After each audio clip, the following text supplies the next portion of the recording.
3 साल एक दोस्ती जो कभी प्यार नहीं बन सकती। जब पहली बार मिला था वो कॉलेज का पहला दिन। सौरभ और प्राची की पहली मुलाकात क्लास में होती है। सौरभ शांत स्वभाव का, जबकि प्राची बातूनी और जिंदा दिल लड़की थी। धीरे धीरे दोनों की दोस्ती होती है और दोस्ती इतनी गहरी हो जाती है कि पता ही नहीं चलता। दोनों एक दूसरे के बिना दिन अधूरा लगता है। प्राची बोली सौरभ से, तू सौरभ सबसे अलग है।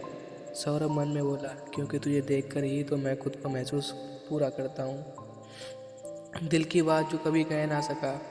सौरभ को प्राची से मोहब्बत हो जाती है, पर वो जानता है कि अगर उसने दिल की बात कह दी तो शायद दोस्ती भी टूट जाए। इसलिए वो सब कहते हुए भी मुस्कुराता रहता है, लेकिन कहता नहीं है। रात को सौरभ अपनी डायरी में लिखता है, उसकी हंसी मेरी कमजोरी बन चुकी है।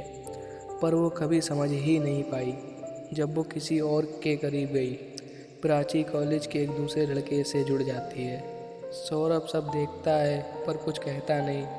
जब वो रोती है तो सौरभ ही उसे संभालता है। काश कोई होता जो मुझे समझता, सौरभ मन में बोला, धीरे धीरे मुस्कुराकर, लेकिन वो छुपा ना पाया। मैं हूं ना यही ना। उसकी शादी फिक्स हो जाती है। 3 साल की दोस्ती के बाद प्राची की शादी पक्की हो जाती है। सौरभ टूट जाता है, मगर कुछ सामने से कहता नहीं, लेकिन बधाई देता है।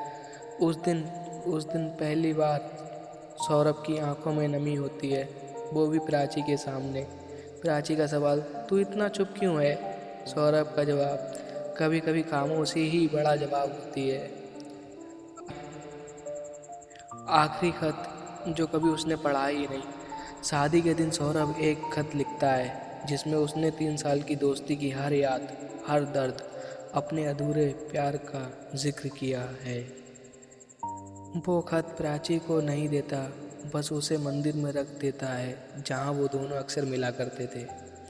खत की आखिरी पंक्ति में, मैं तुझे खोना नहीं चाहता था, इसलिए कभी तुझे पाया ही नहीं, पर तुझे से सच्चा प्यार किया, बस बिना हक के।